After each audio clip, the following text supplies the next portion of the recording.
All right, Packers, we're going to jump right in here and take a look at 10 key events from early in the United States history. So if you're on the Schoology page, as you probably already are since you're watching this video, and you're taking a look at our first week stuff here, we're doing letter B, of course, and you've got this document here that says U.S. Timeline, the first 10 events notes. That's the document you're going to open up and you're going to use as a notes sheet as you watch this event or as you watch this video. So you're going to be watching me talk through some stuff, put some stuff on the screen, and then you're going to pause and fill in the blanks here. I like to use this orange color on most assignments to signify that that's where you should write stuff down. So you've got that document open. I'm going to go through some of the key information that you need here. So first of all, to keep in mind, this is unfair on a lot of levels. Number one, we can't really just focus on just 10 events. There's way more that's going on in U.S. history.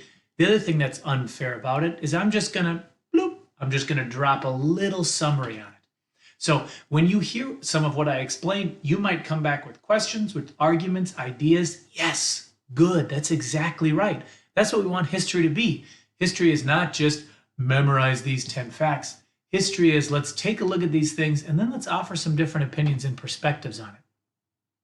So as I go, especially if I start talking too fast, hit pause and then jot down on your notes. Could you write notes on a notebook paper? Absolutely. If that's your learning style, take out a piece of notebook paper and write it down. That's great. If you want to use the digital document on Schoology, that's great too.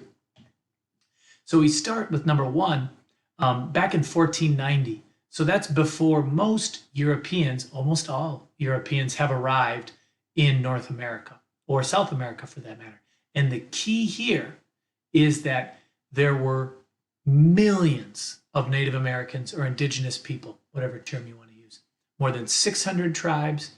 We don't know for sure, but there was somewhere probably between 60 and 112 million people living on the American continents. And these groups of people were doing incredible things. They were building here with the mounds of Cahokia, these enormous pyramids. You don't hear about them as much because they were made out of dirt rather than the stone ones in Europe, in Egypt. But we still have this incredibly powerful, incredibly successful, and you can see by the art, you might not buy that stuff. That might not be your jam, but they were incredibly creative. And so that's what we need to get out of that initial thing. Don't believe that myth that North America, South America was just kind of this empty, wide open space. In fact, it was home to these incredibly complex tribes. Now we fast forward to the year 1619. English settlers had been in Virginia, which is today a state in the United States.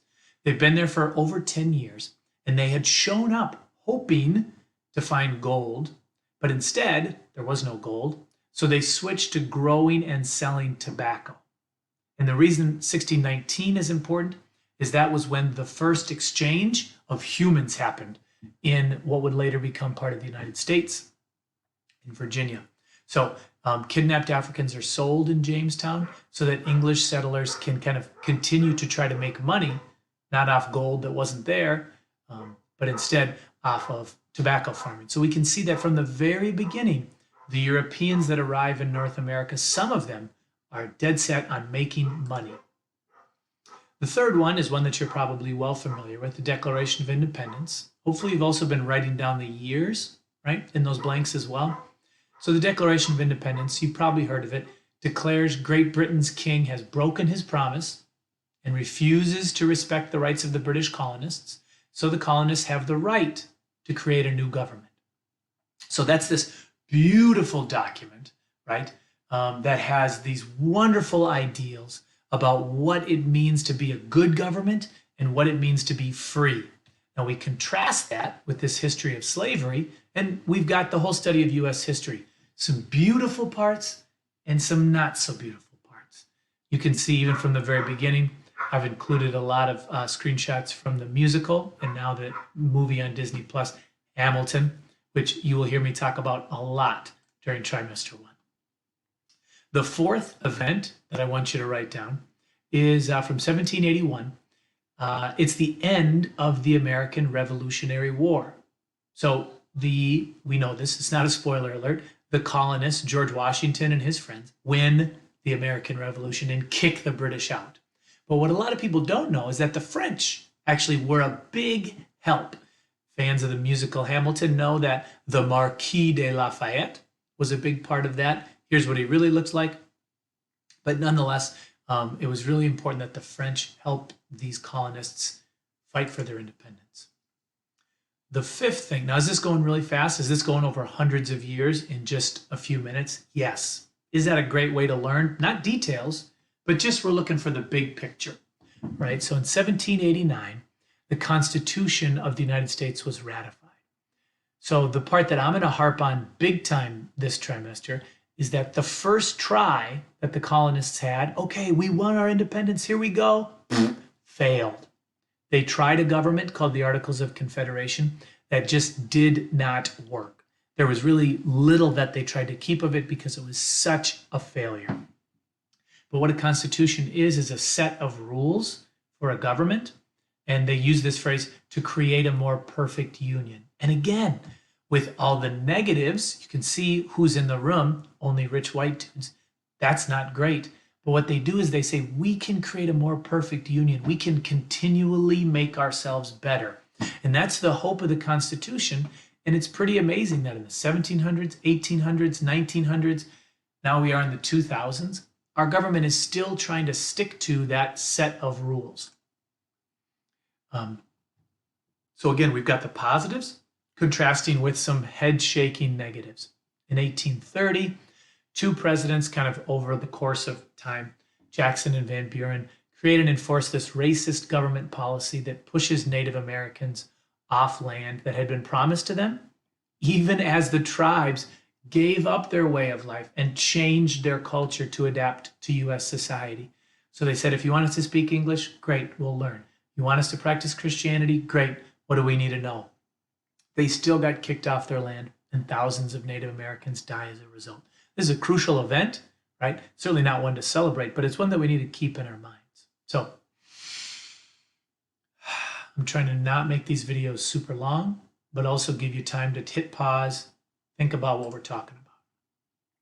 Number 7, the United States, throughout its history, its great frenemy, sometimes friend, sometimes enemy, Mexico, right? 1846 through 1848. Not many people know that the United States, because it wanted the country to expand and grow, it essentially, as we'll look at, picked a fight with Mexico to try to take over more land. We'll get way more into the details of this and why this happened and how this happened here during the year. Number 8 is the Seneca Falls Convention. Seems like just the most basic thing, but it was really revolutionary. I mean, people were shocked at what happened at the Seneca Falls Convention. A bunch of women got together and said women should have rights too. I mean, some people, mostly men, were just floored. What do you mean? Right? So this idea that women's rights are human rights, that's kind of a basic famous phrase. And that's what the Seneca Falls Convention suggested, was that the Declaration of Independence that said all men are created equal should be expanded to say all humans are created equal, or at least all men and women should be considered equal. Number 9, the U.S. Civil War, probably not new for you. This idea that in the 1860s, the southern part of the United States were willing to fight, try to break away, form their own country so that they could maintain slavery, right? And the super nuanced discussion about what this all meant, but nonetheless, what we're going to take a look at is this is a crucial turning point in U.S. history. And then the last one, right after that big war, after the Southern Rebellion, right? So this is the South tried to break away against the U.S. government. After that war, some in the United States attempted to reunite the country and integrate Black people in society for the first time. Go from legally treating Black people as property to legally treating them as citizens, as equals. But others violently fought back to stop this new start. So again, we see that famous phrase from Charles Dickens' story, The Tale of Two Cities. It was the best of times, it was the worst of times. And Reconstruction kind of fits that in some ways.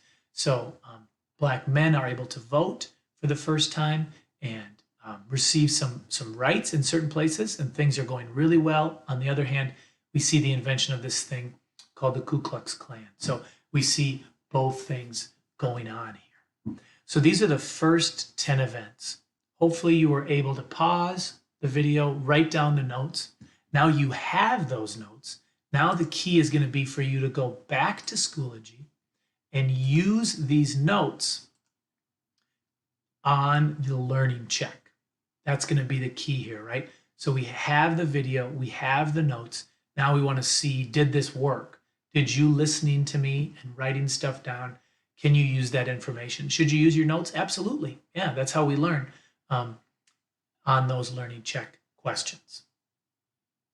I did pretty well. I didn't talk too long, talked a little fast, but we got off to a good start. So thanks for your time. Thanks for listening. Email me or Schoology message me or remind me with any questions. Thanks.